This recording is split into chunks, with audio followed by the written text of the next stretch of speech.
Les rues tranquilles d'Angarsk, une petite ville de Sibérie, cachent un sombre secret. Pendant près de 20 ans, un homme qui devait incarner la justice et la sécurité s'est transformé en prédateur impitoyable. Il n'était pas seulement un policier respecté, un mari et un père. Il était aussi un monstre. Son nom est Mikhail Popkov, mais l'histoire l'a surnommé autrement. Le loup-garou. Mikhail Popkov est né en 1964. Tout au long de sa vie, il a projeté une image d'homme respectable. Il était policier, une figure d'autorité. Il avait une femme, Elena, et une fille qu'il aimait beaucoup. Pour ses collègues et voisins, rien ne laissait présager qu'il était capable d'une telle violence. Mais derrière cette façade de normalité se cachait une toute autre réalité. Popkov avait une double vie, une vie que personne n'aurait pu imaginer.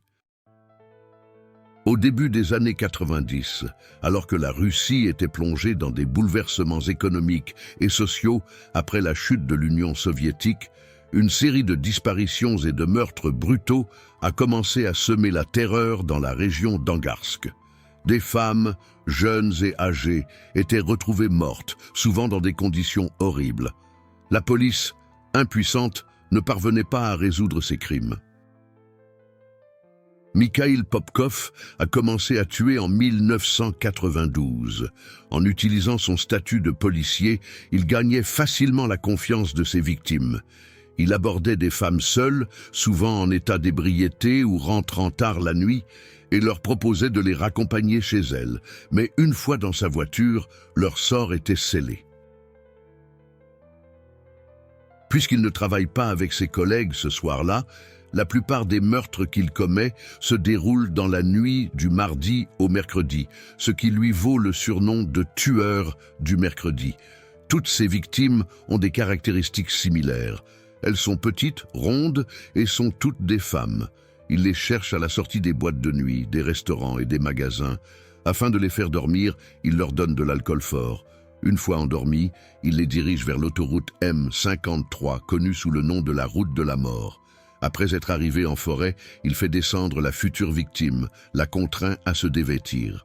S'ensuit alors le viol de la mort. Il les emmenait dans des endroits isolés, loin des regards. Là, il les assassinait brutalement. Il utilisait différents objets, souvent des outils contondants ou des armes blanches.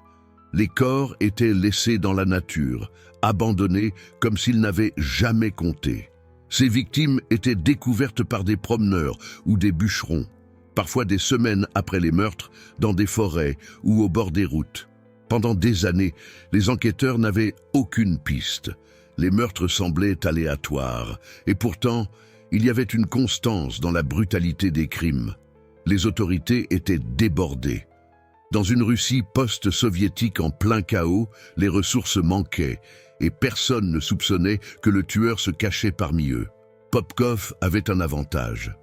En tant que policier, il connaissait les procédures d'enquête. Il savait comment effacer ses traces, comment détourner les soupçons. Il a échappé à la justice pendant près de 2 décennies, se fondant dans la population, continuant à mener sa vie quotidienne, tout en semant la terreur dans l'ombre. En 1998, Mikhail Popkov commet une erreur avec la jeune Svetlana, âgée de 18 ans. Svetlana vient malheureusement de manquer le dernier tramway.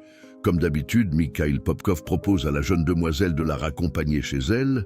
Quelques kilomètres de silence sur la route s'écoulent, puis tout à coup, une explosion de violence. Svetlana est frappée au visage, entraînée dans un bosquet à l'écart de la route. Elle crie avec toute sa puissance. Ce geste salvateur permet l'arrivée de témoins et son agresseur s'échappe. Alors que la jeune femme pense avoir échappé au pire, Mikhail Popkov revient pour terminer la tâche. Il lui frappe violemment la tête contre un arbre. Il la pense décédée et l'abandonne sur le lieu. Mais Svetlana survit. Le jour suivant, elle se réveille vêtue d'une petite culotte à la morgue. Malgré le choc, la jeune femme se souvient de tout. C'est un policier qui l'a agressée. Pour être sûr de ne laisser aucune trace, il utilisait des armes blanches récupérées lors de perquisitions.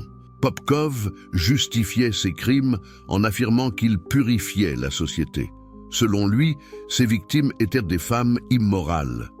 Il les accusait d'adultère, de comportements déplacés et prétendait qu'elles méritaient leur sort.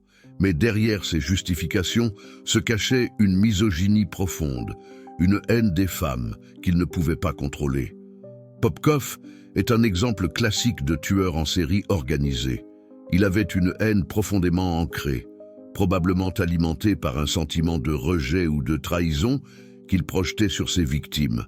Son rôle de policier lui permettait de rationaliser ses actes en prétendant qu'il faisait justice. C'est une forme de sadisme psychologique où il se sentait en contrôle absolu. En 2012, tout changea.